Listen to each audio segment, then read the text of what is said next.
The last thing Esme Garner expected when she reluctantly agreed to a blind date at Milwaukee's prestigious film festival was to meet someone who would turn her carefully ordered world upside down. Standing in line for the premiere of a restored 1940s noir classic, she checked her phone for the third time, wondering if she could still escape this setup her friend had orchestrated. Then a warm voice behind her said, "Excuse me, are you waiting for someone who collects old movie posters and has terrible timing?"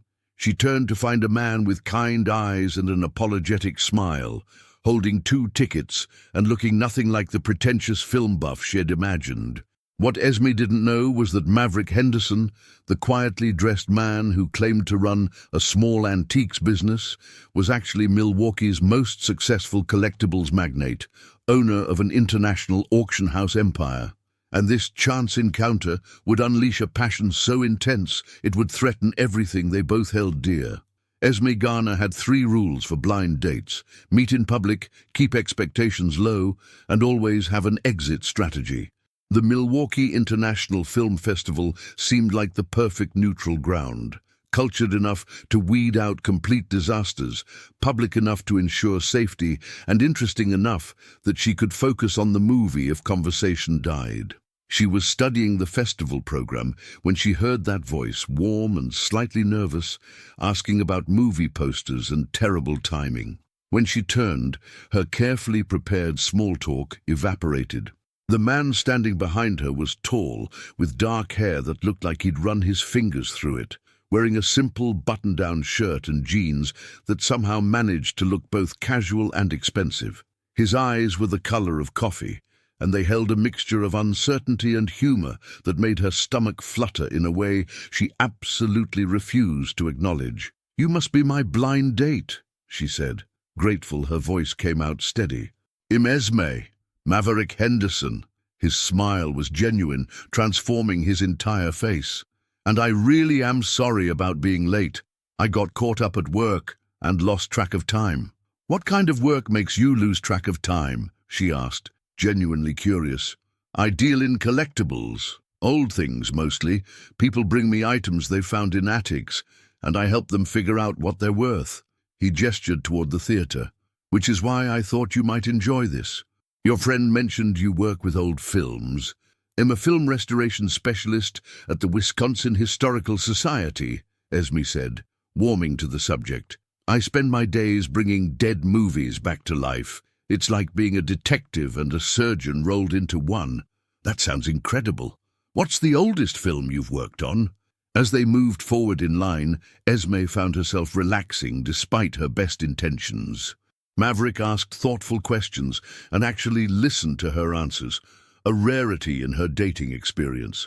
When she described the painstaking process of digitizing a 1920s documentary about Lake Michigan, he leaned in with genuine interest.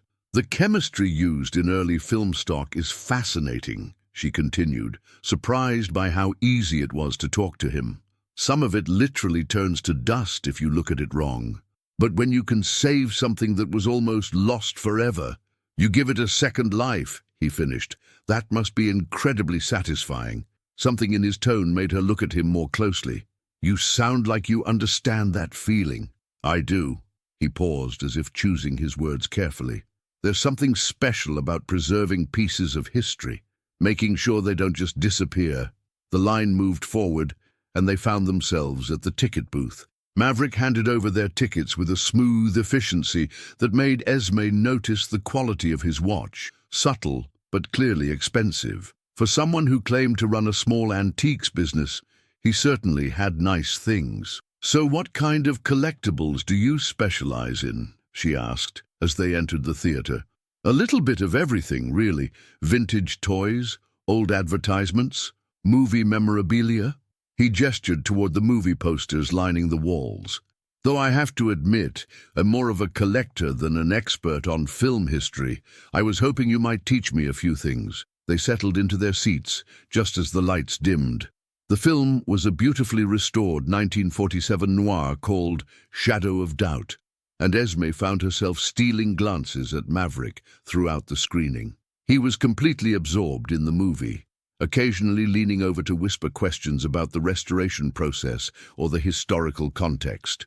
His genuine curiosity was refreshing, and the way he listened to her whispered explanations made her feel like an expert rather than a nerdy film geek. During a particularly tense scene, their hands accidentally touched on the armrest between them. Neither pulled away immediately, and Esme felt a jolt of electricity that had nothing to do with the dramatic lighting on screen. When she risked a glance at him, he was looking at her with an expression that made her heart race. After the credits rolled, they walked out into the cool Wisconsin evening, neither seeming eager to end the date.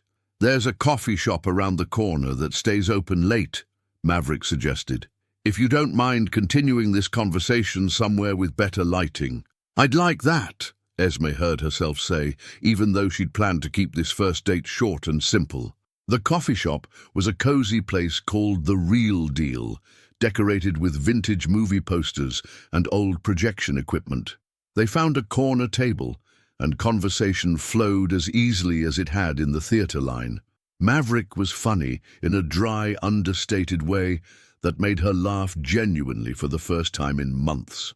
He asked about her work, her family, her dreams of opening her own small cinema someday. "What about you?" she asked, wrapping her hands around her mug. "Where do you see yourself in 5 years? Something flickered across his face, uncertainty, or maybe secrecy. "I'm working on a project that means a lot to me, a way to share the things I love with more people, but it's complicated." "Most worthwhile things are," she said softly. He looked at her with an intensity that made her breath catch. "What about you? Have you ever wanted something so much that you'd do almost anything to make it happen?" The question felt loaded with meaning she couldn't quite grasp.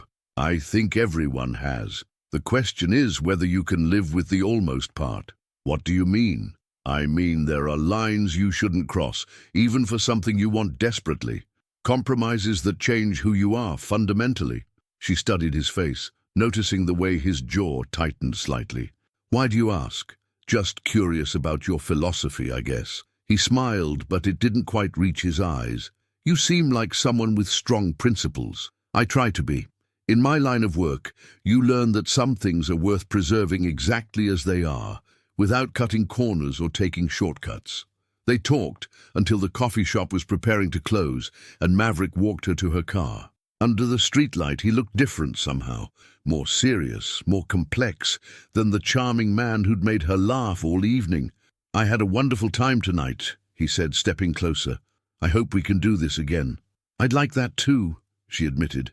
When he leaned down to kiss her goodnight, it was gentle and sweet, but there was something underneath, a hunger that made her knees weak and her mind go blank. When they broke apart, she was breathless. "I'll call you," he promised, his voice rougher than before.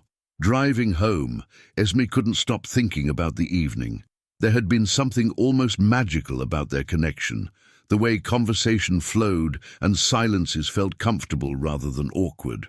But there had also been moments when she'd sensed he was holding something back, carefully editing his responses. She parked outside her small apartment and sat for a moment, replaying the night. Maverick Henderson was charming, intelligent, and genuinely interested in her work. He'd been a perfect gentleman, and the chemistry between them was undeniable. So why did she have the nagging feeling that there was more to him than met the eye? As she climbed the stairs to her apartment, Esme made a mental note to ask her friend more about how she'd met Maverick. Because while she was definitely interested in seeing him again, something told her that getting involved with him might be more complicated than she'd bargained for. Little did she know that 3 blocks away, Maverick Henderson was sitting in his car, staring at his phone and wrestling with the most difficult decision of his life. The text from his business partner was clear. The certification they needed for the museum project was being held up, and tomorrow they'd need to decide whether to pay the unofficial fees that would make their problems disappear. He looked back toward her apartment building, where a light had just come on in what he assumed was her window. Esme Garner was everything he'd been looking for, without knowing it. Smart, passionate, ethical, and beautiful in a way that made him want to be a better man, which was exactly why he couldn't tell her the truth about who he really was. The next morning brought an unwelcome reminder of reality in the form of Nathan Cross, Maverick's business partner and the closest thing he had to a best friend. Nathan burst into the downtown offices of Henderson Collectibles and Auctions with his usual dramatic flair, carrying 2 cups of coffee and wearing an expression that meant trouble.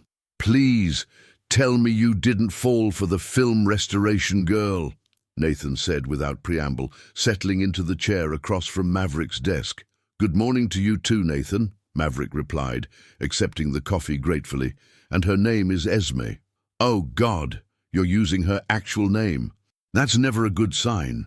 Nathan, an architect by training and a cynic by nature, had been Maverick's partner in the museum project for 3 years. His ability to see potential problems from miles away had saved them countless headaches, but it also made him exhausting to be around.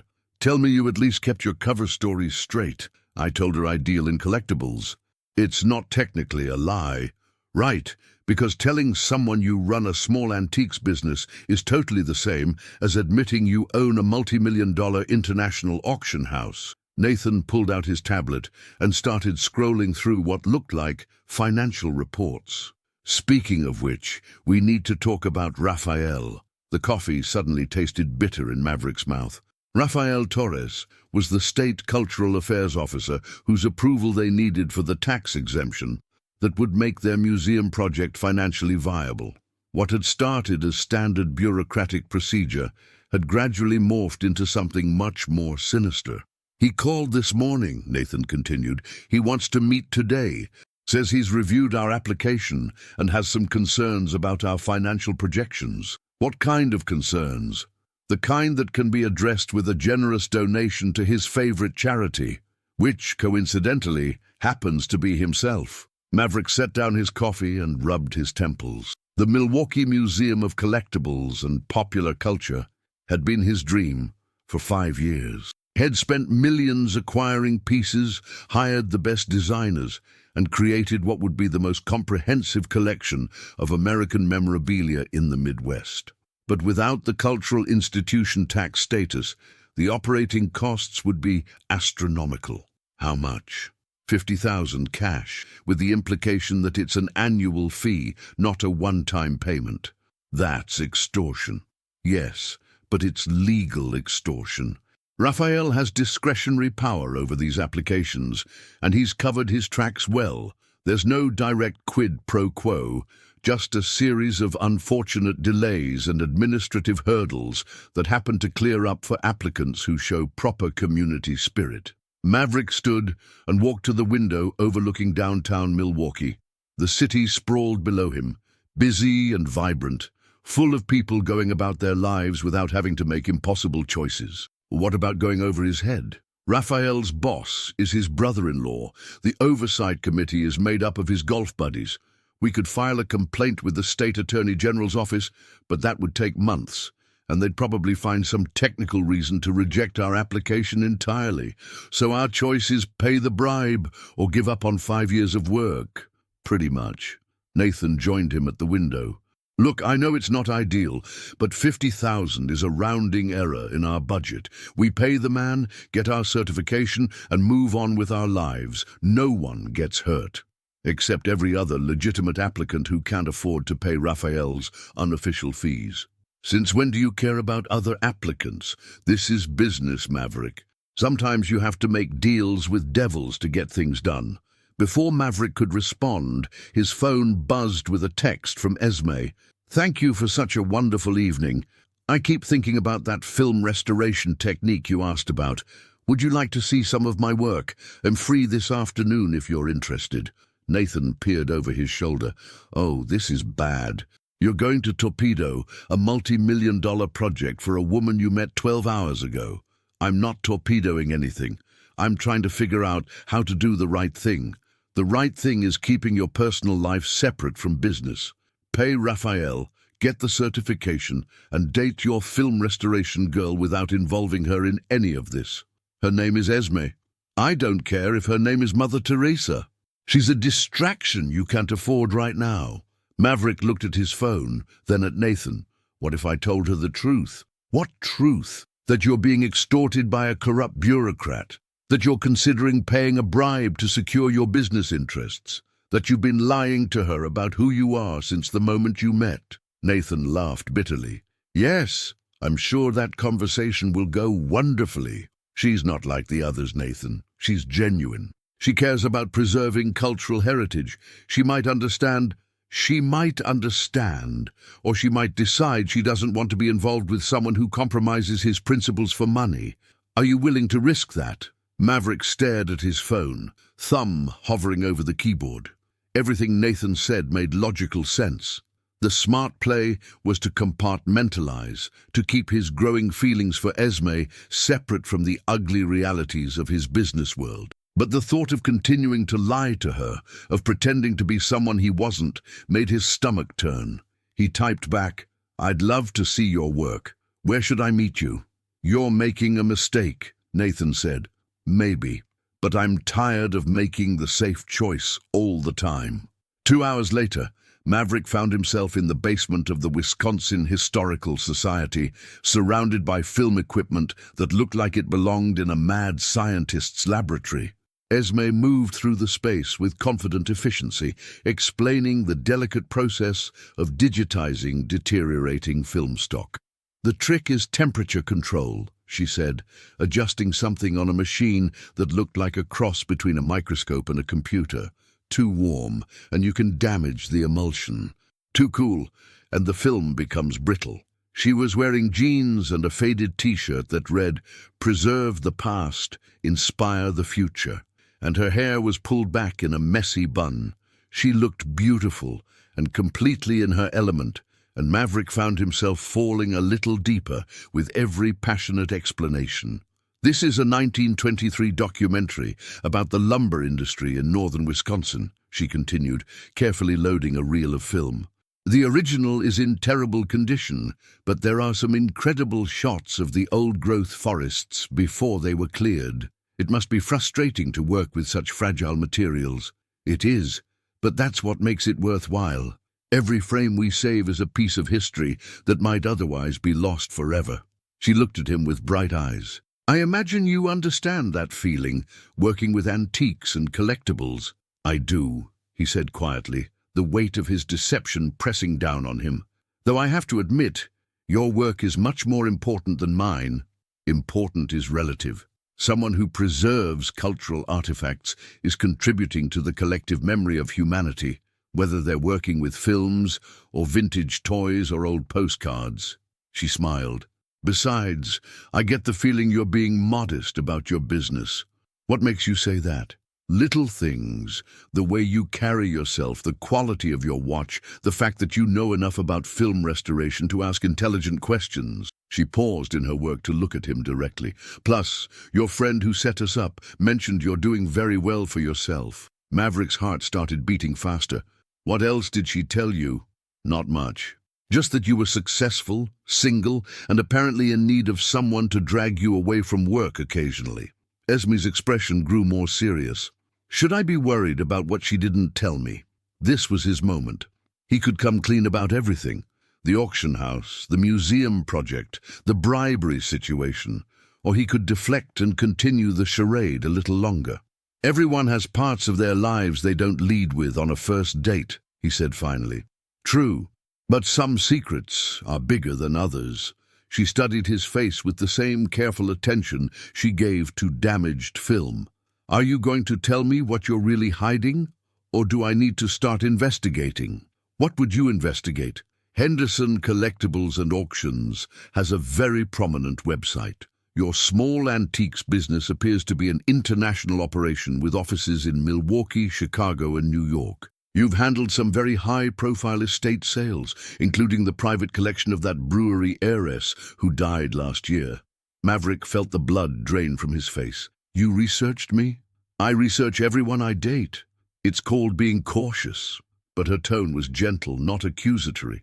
"The question is why you felt the need to lie about it." "I wasn't lying exactly. I was just..." Simplifying. Because you thought I wouldn't be interested in the real you, or because you thought I'd be too interested in your money? The directness of the question caught him off guard. Both, maybe. Most women I meet either run when they find out about the business, or they suddenly become very interested in expensive dinners and weekend trips. And you assumed it'd be like most women. I assumed you'd be like everyone else, but I was wrong. He stepped closer, drawn by the challenge in her eyes. You're not like anyone else I've ever met. Smooth recovery, she said, but she was smiling. So what other secrets are you keeping, Maverick Henderson? His phone buzzed with a text from Nathan. Raphael moved up the meeting. We need to decide in the next hour. It's complicated, he said, hating how inadequate the word sounded. Most worthwhile things are, she replied, echoing his words from the night before. But I'm pretty good with complicated. Looking at her brilliant, ethical, beautiful Esme, Maverick made a decision that would change everything. There's something I need to tell you about my business. Something that might change how you feel about me. Try me.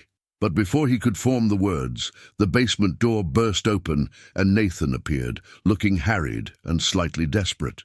Sorry to interrupt, but we have a problem.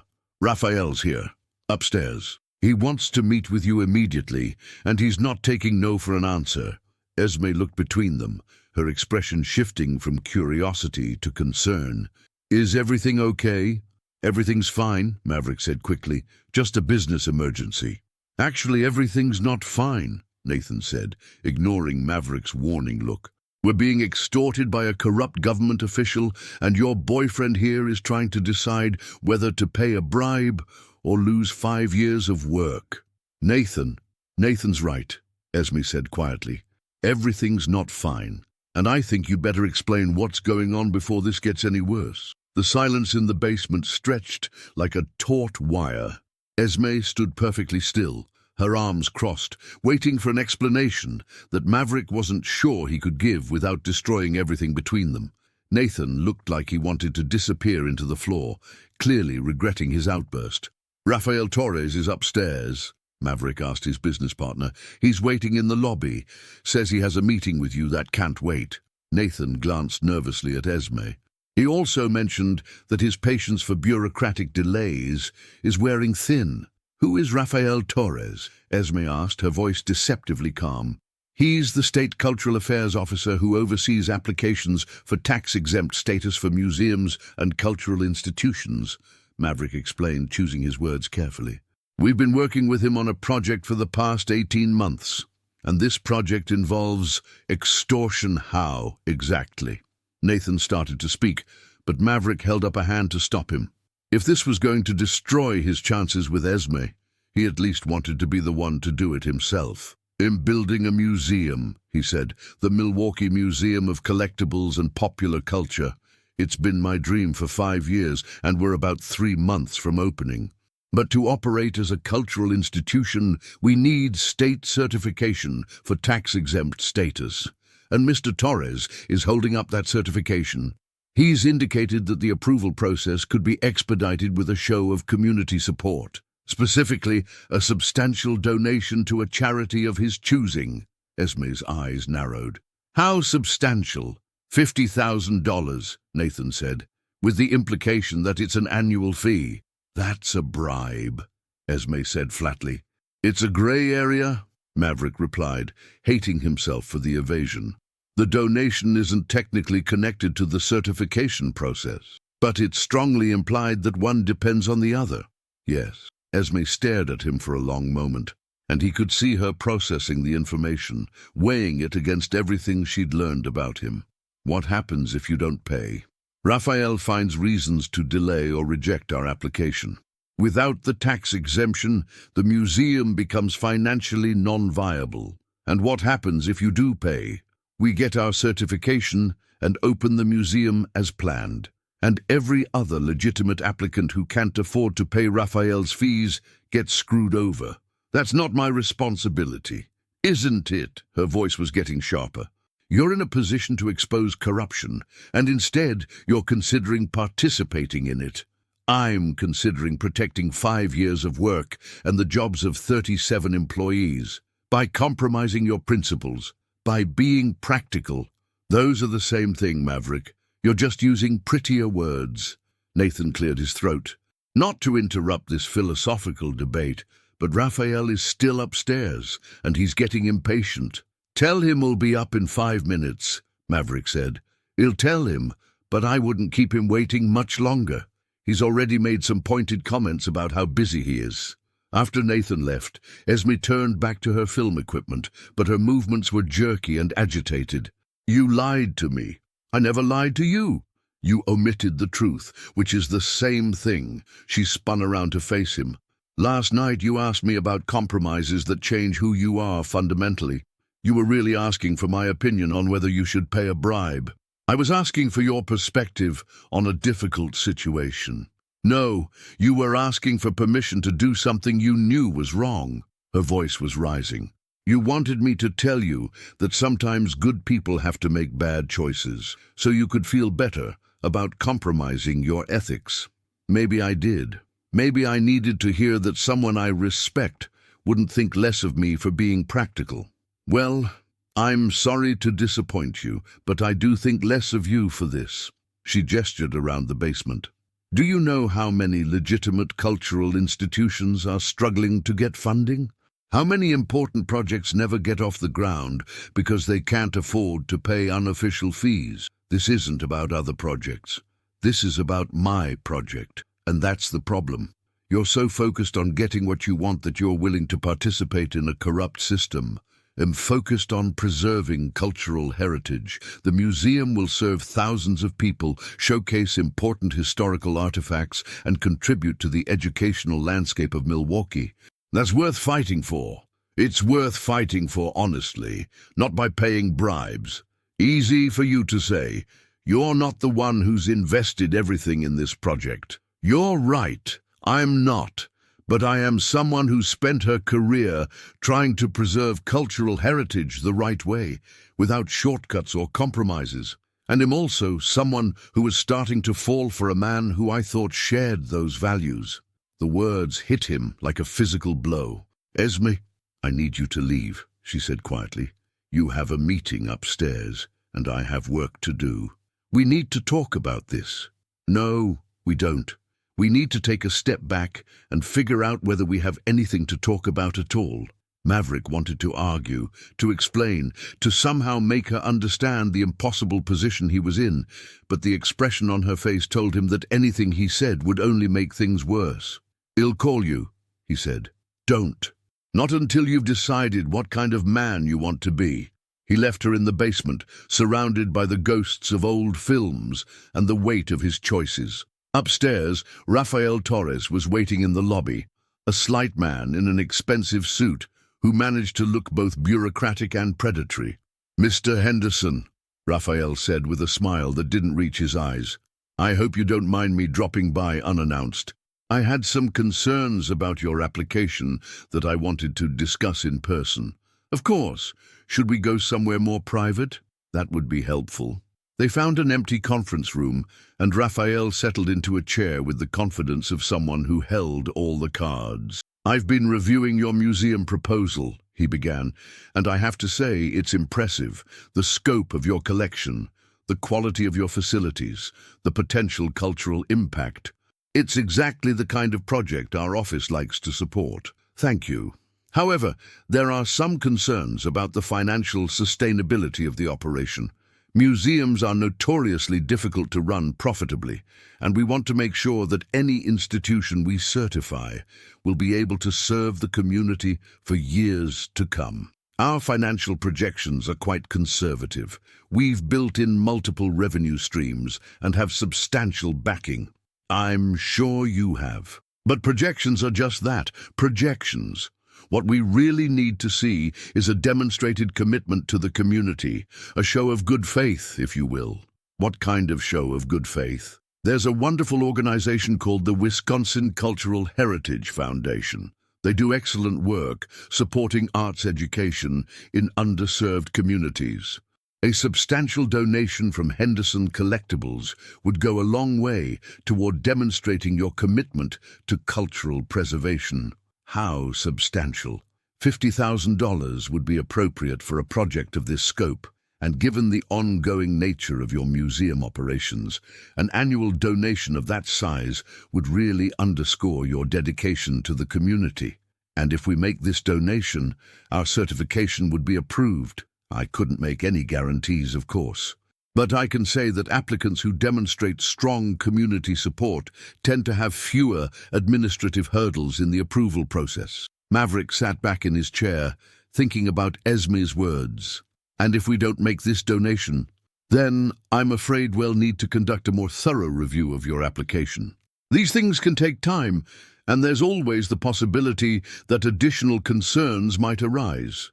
Additional concerns? Fire safety compliance, accessibility requirements, environmental impact assessments.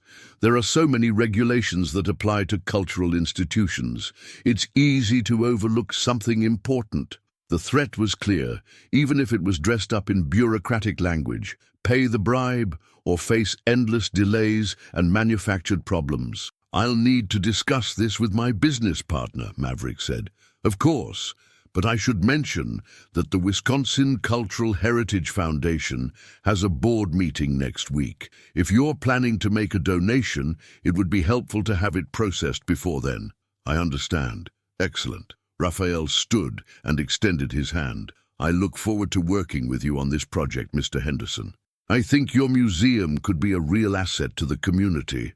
After Raphael left, Maverick sat alone in the conference room, staring at the wall and thinking about the choice before him. He could pay the bribe, get his certification, and open the museum as planned. Or he could refuse, watch 5 years of work crumble, and probably lose his chance with Esme anyway. His phone buzzed with a text from his sister Vivian. Heard through the grapevine that you're having some regulatory issues with the museum. Call me. I know people who know people. Maverick stared at the message, knowing that accepting help from Vivian would come with strings attached. She'd want control over the museum's operations, a say in its direction, and probably a piece of the profits. But she also had the connections to make Rafael Torres disappear from his life permanently. Another text appeared, this one from an unknown number. Mr. Henderson, this is Dr. Patricia Chen from the University of Wisconsin. I understand you're developing a museum of collectibles and popular culture. I'd like to discuss a potential partnership that might be mutually beneficial. Then a third message from Nathan. Raphael's gone. Tell me you didn't do anything stupid. Maverick looked at his phone, then at his reflection in the conference room window. 24 hours ago, he'd been a successful businessman with a clear path forward. Now he was a man torn between his dreams and his principles, between the woman he was falling for and the life he'd built. He stood up, squared his shoulders, and walked back to his office. It was time to make a choice that would define not just his business, but the kind of man he wanted to be. But first, he had to figure out what that choice should be. The next morning found Maverick staring at his coffee, unable to focus on anything except the memory of Esme's disappointed face. He'd spent the night going over his options, and none of them felt right. Paying Raphael's bribe would solve his immediate problems, but compromise everything he claimed to stand for. Refusing would likely destroy the museum project and eliminate any chance of winning Esme back. Nathan burst through the office door with his usual dramatic flair, but his expression was grimmer than usual. "We have a problem," he announced. "Actually, we have several problems." "What now?" "First, Dr. Patricia Chen from UW called back. She's offering to partner with us on the museum project, but she wants to make it an academic institution under university oversight. That would eliminate our need for state certification entirely. That's good news, isn't it?" "It would be, except for problem number 2. Your ex-fiancée is in the lobby, and she's asking questions about our recent meetings with Rafael Torres." Maverick's blood ran cold. "Priscilla is here? She says she's representing a client who's interested in bidding on some of your collection. But she's asking very specific questions about the museum's regulatory status. How would she know about Rafael? That's problem number 3. Someone leaked information about the bribery situation to a reporter at the Milwaukee Journal-Sentinel. They're planning to run a story about corruption in the State Cultural Affairs Office. Do they have our names? Not yet. But they're investigating several cases, and it's only a matter of time before they connect the dots. Maverick stood up and began pacing. Send Priscilla up and see if you can get Dr. Chen on the phone. We need to explore all our options. What about Raphael? What about him? He's expecting an answer today. If we don't give him one, he might decide to cause problems for us preemptively. Let me deal with one crisis at a time. 5 minutes later, Priscilla Summers swept into his office with the confidence of someone who knew she held all the cards. She was a striking woman with auburn hair and sharp green eyes, dressed in a perfectly tailored suit that probably cost more than most people's cars. They'd been engaged for 8 months, 3 years ago, before Maverick realized that her ambition exceeded her ethics by a considerable margin. "Hello, darling," she said, settling into the chair across from his desk. "You look troubled. What do you want, Priscilla?" "Straight to business. I appreciate that." She crossed her legs and smiled. "I represent a client who's very interested in your museum project. They'd like to make a substantial investment in exchange for a partnership agreement." "What kind of partnership?" "The kind that would solve your current regulatory problems. My client has excellent connections in the State Cultural Affairs Office." "Your client being you?"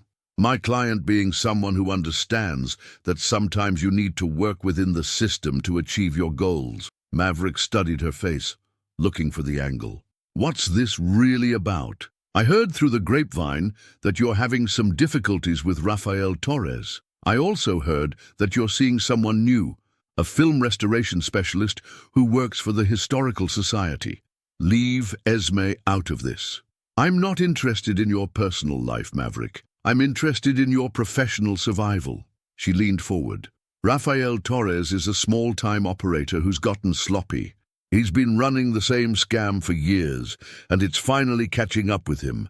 The Journal-Sentinel story is going to destroy him.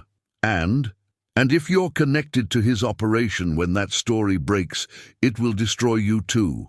Your museum, your reputation, your business, everything you've worked for will be gone. So what are you proposing?" "I can make Raphael's problems disappear. I can also ensure that your museum gets its certification through proper channels. All I need in return is a partnership agreement that gives me oversight of the museum's operations." "And what happens to Raphael?" "Raphael made his bed. Now he gets to lie in it." Maverick felt sick. "You're talking about destroying a man's career." "I'm talking about protecting yours. Raphael chose to be corrupt. I'm simply ensuring that his corruption doesn't drag down innocent people." "Innocent people like me? You haven't paid his bribe yet, have you? That makes you innocent in tentar novamente si continue, editar my book." She smiled coldly.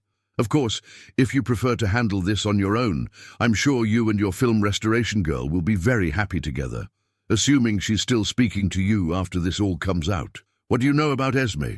I know she's idealistic, ethical, and completely unsuited to the realities of your world. I also know that she's been offered a position with the Smithsonian Institution in Washington, D.C., quite a prestigious opportunity for someone her age." Maverick felt like he'd been punched in the stomach. "How do you know that?" "I make it my business to know things. The question is, are you going to let your pride destroy everything you've built for a woman who's already planning to leave Milwaukee?" Before Maverick could respond, Nathan knocked on the door. "Sorry to interrupt, but Dr. Chen is online too, and there's something else you need to know." "What?" "Esme Garner is downstairs. She says she needs to talk to you immediately." Priscilla's smile widened. "How convenient. Why don't you take your call with Dr. Chen first?" "I'll wait." "No," Maverick said firmly. "This conversation is over. I'll consider your offer, but I'm not making any decisions under pressure." "Of course, but don't take too long to decide. The Journal-Sentinel story runs tomorrow morning, and after that, your options become much more limited." After Priscilla left, Maverick stood at his office window, watching the street below. Everything was falling apart faster than he could manage it. The museum project was in jeopardy, his reputation was about to be destroyed, and the woman he was falling in love with was apparently planning to leave town. Dr. Chen is still holding, Nathan said quietly. Tell her he'll call back in 20 minutes and send Esme up. Are you sure that's a good idea? You look like you're about to have a breakdown. I'm sure. Esme appeared in his doorway a few minutes later, looking determined and slightly out of breath. She was wearing jeans and a sweater, her hair pulled back in a ponytail, and she looked more beautiful than ever. We need to talk, she said without preamble. I was hoping you'd say that. I've been thinking about our conversation yesterday, and I owe you an apology. You don't owe me anything. Yes, I do. I was self-righteous and judgmental, and I didn't give you a chance to explain the full situation. She stepped into his office and closed the door behind her. I also did some research. What kind of research? The kind where I called 3 other museum directors and asked about their experiences with Rafael Torres. The kind where I discovered that he's been running the same extortion scheme for at least 5 years. The kind where I learned that several legitimate cultural institutions have been forced to close or relocate because they couldn't afford his unofficial fees. Maverick sat down heavily. And what conclusion did you reach? That you're not the villain in this story. Rafael Torres is. She moved closer to his desk. But that doesn't mean you should pay his bribe. So what do you think I should do? I think you should expose him. I think you should go to the authorities, the press, whoever will listen, and make sure he can't do this to anyone else. Even if it means losing the museum. Even if it means losing the museum. She paused. Though I might have found a way for you to keep it. What are you talking about? Dr. Patricia Chen from the University of Wisconsin called me this morning. She said you'd been in touch about a potential partnership. You know Dr. Chen? She's been trying to recruit me for a joint program between UW and the Smithsonian. When she mentioned your museum project, I realized we might be able to help each other. Maverick's heart sank. She mentioned the Smithsonian position. She did, but that's not important right now. Esme moved around his desk to stand closer to him. What's important is that the university partnership would eliminate your need for state certification entirely. You'd operate as an academic institution under university oversight. And what's the catch? There's no catch. You'd maintain full curatorial control, keep all your staff, and the university would provide academic credibility and administrative support. Dr. Chen thinks it could be a model for public-private partnerships in cultural preservation. Why would you help me after what I told you yesterday? Because I was wrong about something important. She reached for his hands. I said you were focused on getting what you wanted at any cost, but that's not true. You've been agonizing over this decision because you do care about doing the right thing. You just needed someone to show you what the right thing looked like. I haven't exactly been honest with you about who I am. You haven't been dishonest either. You've been careful, which I understand better now. When you're successful, people make assumptions about your motivations. And what assumptions are you making? I'm assuming that the man who spent 2 hours listening to me explain film restoration techniques is genuine. I'm assuming that the man who walked me to my car and kissed me goodnight is someone I could care about very deeply. And I'm assuming that the man who's been wrestling with his conscience for weeks is someone worth fighting for. Maverick stood up and pulled her into his arms. I'm falling in love with you, he said quietly. I'm falling in love with you too, which is why we need to handle this situation properly. What are you suggesting? I'm suggesting we call Dr. Chen together and set up a meeting with the university. I'm suggesting you contact the Journal Sentinel reporter and tell them everything you know about Rafael Torres. And I'm suggesting we do it before your ex-fiancé tries to manipulate you into making a deal with the devil. How do you know about Priscilla? I saw her leaving the building. She's hard to miss. Esme's expression grew serious. She also stopped to introduce herself and made some interesting comments about your relationship prospects. What kind of comments? The kind designed to make me doubt your feelings for me. The kind that suggested him naive about the realities of your world. Esme smiled. the kind that made me realize she sees me as a threat. You are a threat to everything she wants and everything she represents. Good. Because I intend to fight for what I want too. And what do you want? I want you to be the man I fell for 3 days ago. I want you to build your museum the right way, with integrity and transparency. And I want us to figure out what this thing between us could become. What about the Smithsonian position? What about it? Priscilla said you'd been offered a job in Washington. I've been offered an interview for a fellowship program. That's very different from being offered a job. She studied his face. Is that what you've been worried about? That I'm planning to leave Milwaukee? The thought had occurred to me. Well, you can stop worrying. I'm not going anywhere until we see how this plays out. Nathan knocked on the door again. Sorry to interrupt, but Dr. Chen really needs to speak with you. And there's a reporter from the journal Sentinel on line 3. Esme and Maverick looked at each other, both understanding that they'd reached a point of no return. Ready to change your life? She asked. With you? I'm ready for anything. Then let's go build a museum. 3 weeks later, Maverick stood in the main gallery of what would soon be the Milwaukee Museum of Collectibles and Popular Culture, watching workers install the final display cases. The space was transformed, bright, welcoming, and filled with carefully curated pieces that told the story of American popular culture through everyday objects. The vintage toy section looks incredible, Esme said, joining him in front of a display featuring a 1950s robot collection. I love how you've arranged them to show the evolution of space-age design. Dr. Chen's graduate students did most of the curatorial work. They brought an academic perspective I never would have thought of. The partnership with the University of Wisconsin had exceeded even Maverick's optimistic expectations. Not only had it solved their regulatory problems, but it had elevated the museum's credibility and educational mission. Dr. Chen's team had developed interactive exhibits, educational programs, and research initiatives that would make the museum a true cultural institution, rather than just a private collection on display. Any word from the journal Sentinel about Raphael's sentencing? Esme asked. Nathan heard from the reporter this morning. He's looking at 18 months in federal prison and full restitution to the cultural institutions he extorted. Plus, the state is implementing new oversight procedures for cultural affairs approvals. Good. How many other museums came forward after your story broke? 12 so far.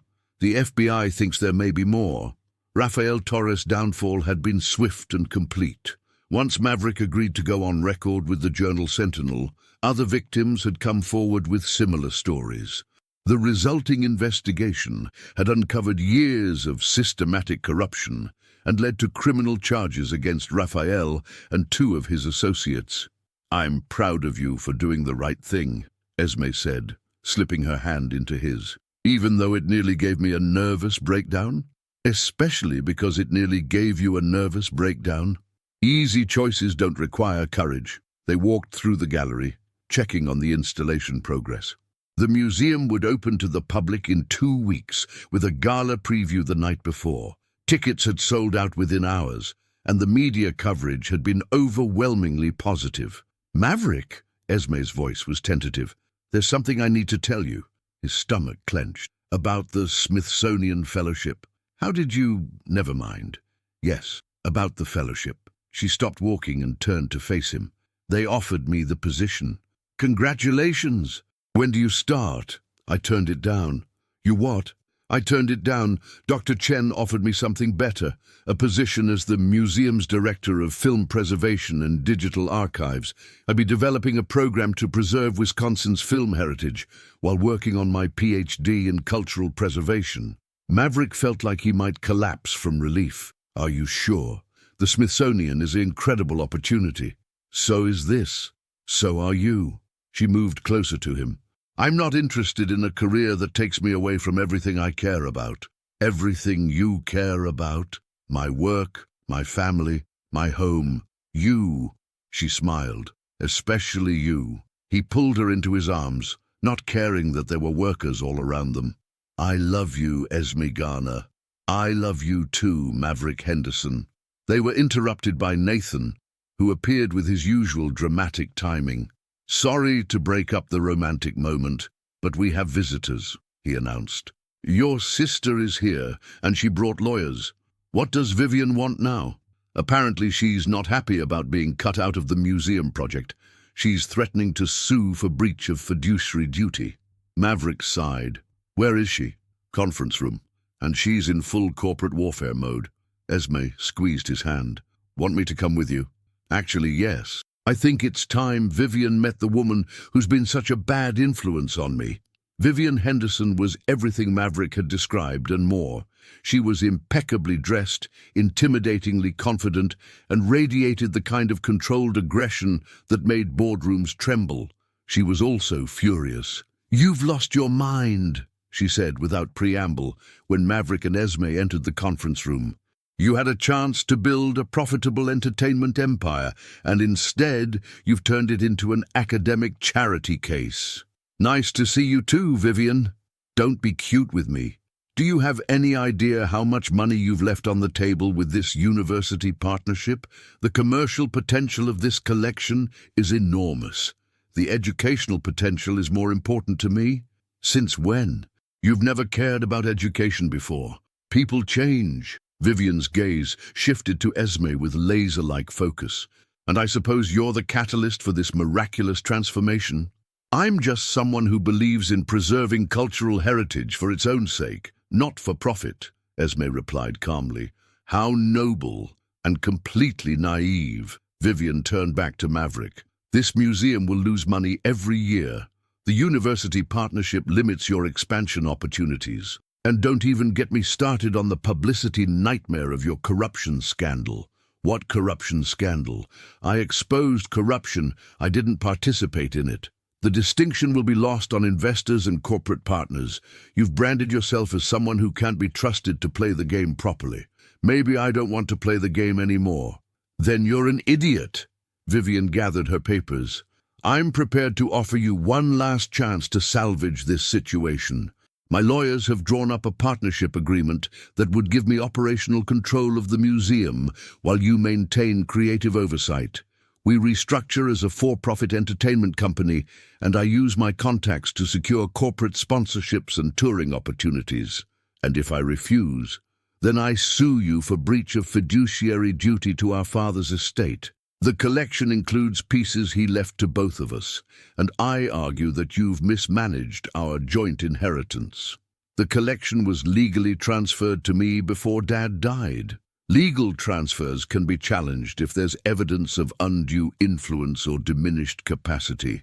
Her smile was razor-sharp. "Dad was on a lot of medication in his final months. It would be easy to argue that his judgment was compromised." Esme stepped forward. "Are you seriously threatening to drag your father's memory through court to get control of a museum? I'm protecting my family's legacy from someone who's clearly lost perspective." "Your family's legacy is safe," Maverick said quietly. "It's going to be preserved and shared with thousands of people every year. Isn't that what Dad would have wanted? Dad would have wanted us to be smart about business.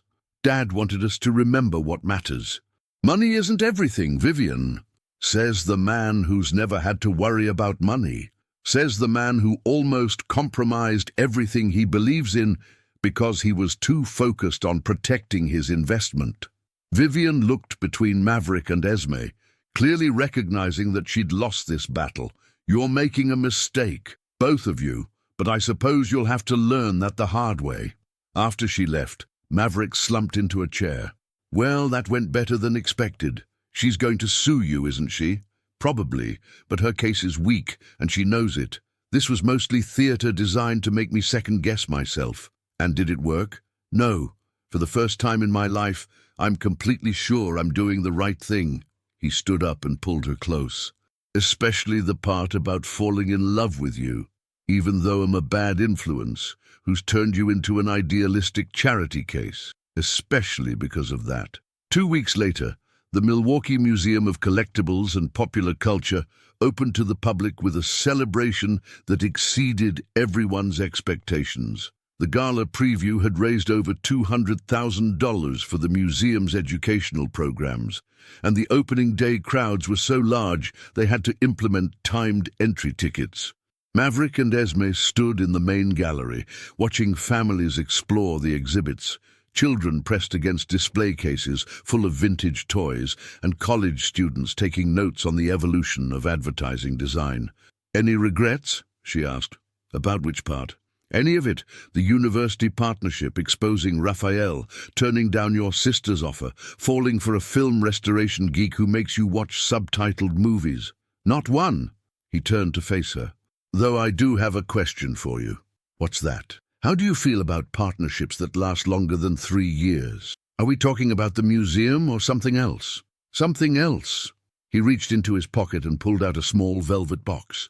"Something much more personal." Esme's eyes widened. "Maverick, I know it's only been a month since we met, and I know this is crazy, but I also know that I've never been more certain of anything in my life." He opened the box to reveal a vintage Art Deco ring with a center diamond surrounded by smaller stones in an intricate platinum setting. "This was my grandmother's ring. My grandfather gave it to her in 1947, and they were married for 53 years. It's beautiful. She always said it was good luck, but only for couples who were brave enough to choose love over logic." He dropped to one knee in the middle of the gallery, not caring that they were surrounded by museum visitors. "Esme Garner, will you marry me?" She looked down at him, this complicated, wonderful man who turned her life upside down in the best possible way.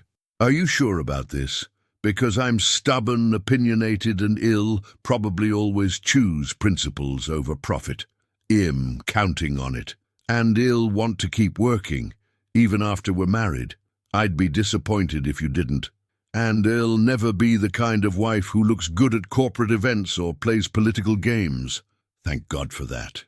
She laughed, tears streaming down her face. "In that case, yes. Yes, he'll marry you." The applause that erupted from the crowd of museum visitors was spontaneous and heartfelt. As Maverick slipped the ring onto her finger and kissed her in front of a display case full of 1950s memorabilia, Esme realized that sometimes the best stories were the ones that started with a blind date and ended with a leap of faith. "So what happens now?" she asked when they finally broke apart. "Now we build a life together. We run a museum, preserve cultural heritage, and prove that love and principles can triumph over corruption and cynicism." That sounds like a lot of work. The best things usually are. Hand in hand, they walked through their museum, surrounded by the artifacts and memories of generations past, ready to create their own history together. Epilogue. 1 year later, the Milwaukee Museum of Collectibles and Popular Culture had become one of the city's most popular attractions. The university partnership had spawned 3 research projects, 2 academic conferences, and a graduate program in cultural preservation that was attracting students from around the world. Esme stood in her new office, formerly a storage room that had been converted into a state-of-the-art film preservation laboratory. The Wisconsin Film Heritage Project she had launched had already rescued and digitized over 500 rare films, including a complete collection of early Milwaukee brewery advertisements that had been thought lost forever. "Mrs. Henderson," her assistant called through the intercom, "your husband is here with lunch." "Send him in," she said, still getting a thrill from hearing her married name. Maverick appeared in the doorway, carrying a picnic basket, and wearing the slightly rumpled look of someone who'd spent the morning arguing with contractors. "How's the expansion project going?" she asked, accepting a kiss and a sandwich. "The new wing should be finished by spring. Dr. Chen's team has found enough material for an entire exhibit on the history of television in Wisconsin. And Nathan's still complaining about the budget? Nathan complains about everything. It's his natural state." Maverick settled into the chair across from her desk.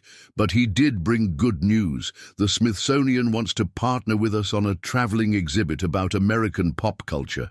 "That's wonderful. What's the theme?" "From Main Street to Madison Avenue. How everyday objects shaped American dreams. Your film preservation work is going to be a major component." Esme smiled. I love it when good things happen to good people. Speaking of which, I have news about Rafael Torres. Please tell me it's not good news. He's been denied parole. Apparently the federal prosecutors discovered additional victims and his sentence was extended. Good. And Priscilla? Last I heard, she was representing a real estate developer in a corruption case in Chicago. Seems like she found her niche. And your sister? Maverick's expression grew more serious. Vivian dropped the lawsuit. Her lawyers apparently convinced her that she didn't have a case. That's a relief. Actually, there's more to it than that. He paused, looking slightly uncomfortable. She called yesterday. She wants to meet with both of us. What for? She says she has a business proposition that might interest us. Should I be worried? Probably. But she also said something interesting. She said she's been watching the museum's success, and she thinks she might have been wrong about the commercial potential of cultural preservation. Vivian Henderson admitting she was wrong about something? That's definitely news. She wants to discuss funding a second location in Chicago with full university partnership and educational focus. Esme set down her sandwich. Are you serious? Completely. She's apparently been researching the cultural tourism market, and she thinks there's a genuine business case for educational museums with strong community partnerships. And you trust her motives? I don't trust anything about Vivian's motives, but I'm curious enough to hear what she has to say, as long as you remember that some partnerships aren't worth the price. I learned that lesson well. He reached across the desk to take her hand. I also learned that the best partnerships are the ones built on shared values and mutual respect. Is that your way of saying you love me? That's my way of saying that marrying you was the smartest business decision I ever made. Romantic as always. I saved the romance for after hours. They were interrupted by a knock on the door. Nathan appeared looking slightly out of breath. Sorry to interrupt, but we have a situation, he announced. There's a tour group from the Smithsonian in the main gallery, and they're asking very specific questions about our acquisition policies. What kind of questions? Maverick asked. The kind that suggest they're not just casual visitors. I think they're evaluating us for something big. Esme and Maverick exchanged glances.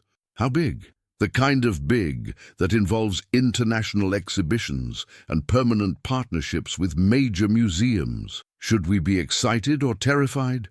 Both, Nathan said. Definitely both. As they walked toward the main gallery to meet their unexpected visitors, Esme reflected on how much her life had changed in just over a year.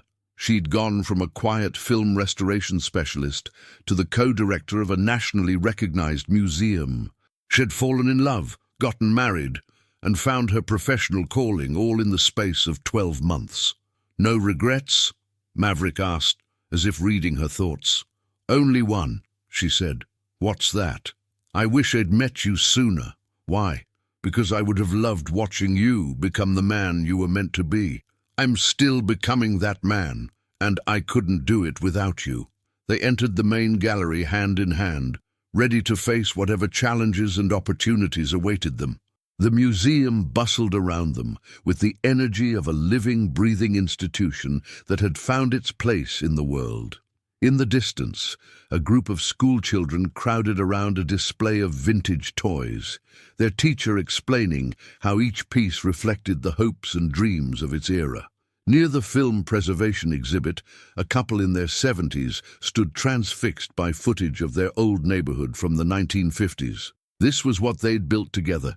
Not just a museum, but a bridge between past and present, a place where stories could be preserved and shared, where history lived and breathed and mattered.